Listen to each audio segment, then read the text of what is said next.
Class 10th start हुई, लेकिन क्या आपने सोचा है कि इस बार कैसे पढ़ना है? वही पुराने तरीके से या इस बार कुछ नया, कुछ स्मार्ट? तो क्लास 10th में कैसे पढ़ाई करें कि हमारा सिलेबस भी कंप्लीट हो जाए और हम 2-3 बार रिवीजन भी कर ले। अगर आप लोग चाहते हैं क्लास 10th में टॉप करें तो ये वीडियो आपके लिए काफी इंपोर्टेंट होने वाला है। तो आज मैं आपको 5 ऐसे पावरफुल पॉइंट्स बताने वाला हूँ जिसे अगर आप लोग अभी से एग्जाम टाइम तक फॉलो करते हैं तो आप अपने सिलेबस को कंप्लीट भी कर पाएंगे और 2-3 बार रिवीजन भी कर लेंगे।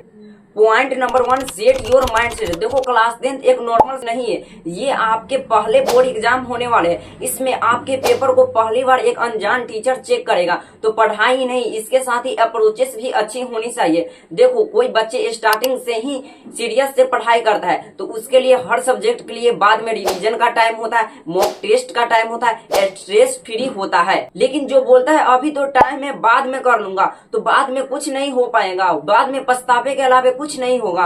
तो आप ये माइंडसेट लेके चलो, मैं थोड़ा थोड़ा पढ़ूंगा लेकिन डेली पढ़ूंगा, कंसिस्टेंसी के साथ पढ़ूंगा, डेली के डेली टारगेट को पूरा करूंगा, चाहे कितना भी टाइम लग जाए लेकिन टारगेट को पूरा करके ही छोड़ूंगा। मैं कॉन्सेप्ट को समझ कर पढ़ूंगा, रट्टा नहीं मारूंगा। मैं किसी और से नहीं, खुद से कंप्लीट करूंगा। कमेंट करो मैं रेडी हूँ, तुम अगर अभी से सीरियस हो तो। पॉइंट नंबर 2 है सिलेबस पे पकड़ बनाओ। जिसने सिलेबस को समझा उसने गेम जीत लिया। अब माइंडसेट सेट हो गया, अब है गेम की प्लानिंग का। उसके लिए सबसे पहले आप अपने सिलेबस को अच्छे से समझना। बहुत सारे स्टूडेंट सीधे पढ़ाई करते हैं बिना ये जाने कि पढ़ना क्या है और उसे कंफ्यूजन होता है और उसे बाद में लगता है कि समय कम पड़ गया। तो तुम्हें करना क्या है, एक बार एनसीईआरटी बुक खोलो और तुम देखो कि कौन कौन से चैप्टर है और किस चैप्टर में ज्यादा थ्योरी है, ज्यादा डायग्राम है और किस में ज्यादा न्यूमेरिकल है। तो सबसे पहले तुम ये कर लो और उसके बाद इस पर अच्छे से पकड़ बना लेते हो। तो हर सब्जेक्ट के, जैसे कि मैथ से एक टॉपिक हुआ है तो उससे रिलेटेड तुमको 5 क्वेश्चन को सॉल्व करना होगा।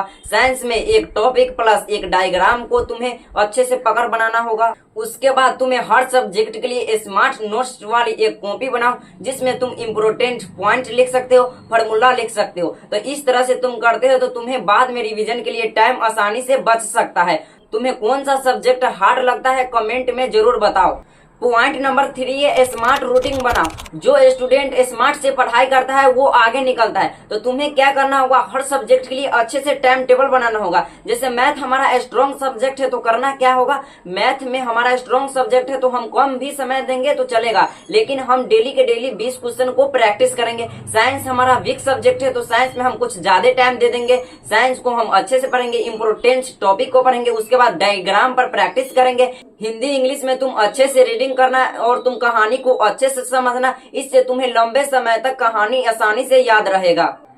देखो सुबह का टाइम एकदम बेस्ट होता है, इसमें तुम्हारा माइंड फ्रेश होता है, डिस्ट्रैक्शन नहीं होता है। तो तुम क्या करो, सुबह उठकर तुम एक सब्जेक्ट को ले लो और उसको तुम अच्छे से पढ़ो और सुबह तुम याद करोगे तो तुम्हें लंबे समय तक याद रहेगा, क्योंकि तुम्हारे दिमाग में सुबह कुछ नहीं होता है। और इस समय तुम प्रोमोडोर टेक्निक भी अपना सकते हो। जैसे कि 30 मिनट पढ़ाई करते हो तो 25 मिनट पढ़ाई करो और 5 मिनट का ब्रेक ले। और तुम चाहते हो कि थोड़ा लंबे समय तक पढ़े तो तुम 50 मिनट पढ़ाई करो और 10 मिनट का ब्रेक लो। तो इस समय तुम प्रोमोडोर टेक्निक अपना सकते हो। और पढ़ते पढ़ते समय तुमको जिस समय बोरिंग महसूस होने लगेगा उस समय तुम अपने फेवरेट सब्जेक्ट को पढ़ सकते हो। जैसे कि मैथ के 20 प्रैक्टिस क्वेश्चन को तुम कर सकते हो, जिससे तुम्हें बोरिंग महसूस नहीं होगा और पढ़ने में इंटरेस्ट भी हो जाएगा। और तुम्हें किस सब्जेक्ट में इंटरेस्ट है कमेंट में जरूर बताना। पॉइंट नंबर 4 है फोन और डिस्ट्रैक्शन को हैंडल करो। देखो तुम 5 मिनट के लिए रील्स स्क्रॉल करते हो और तुम्हारा कब 1 घंटा निकल जाता है पता नहीं चलता है। तो तुम्हें क्लास 10th में टॉप करना है तो तुम्हें क्या करना होगा, फोन से दूरी बनाना होगा। तुम फोन को साइलेंट करके रख सकते हो, फोन को एयरप्लेन मोड में डालकर रख सकते हो, या पॉसिबल हो तो फोन को तुम अलग कमरे में भी रख सकते हो। इस तरह से तुम डिस्ट्रैक्शन को कम कर सकते हो। और तुम सोचते हो हम तो फोन से स्टडी करते हैं तो हमें क्या करना होगा, तो तुम फोन से स्टडी करते हो तो उस समय तुम स्टडी टाइम तक तुम अपने सोशल मीडिया एप्स को हाइड कर सकते हो या फिर तुम डिलीट कर सकते हो। अगर तुम इस तरह से करते हो तो तुम्हारा डिस्ट्रैक्शन कम हो जाएगा और तुम अपने पढ़ाई में आसानी से मन लगा सकते हो।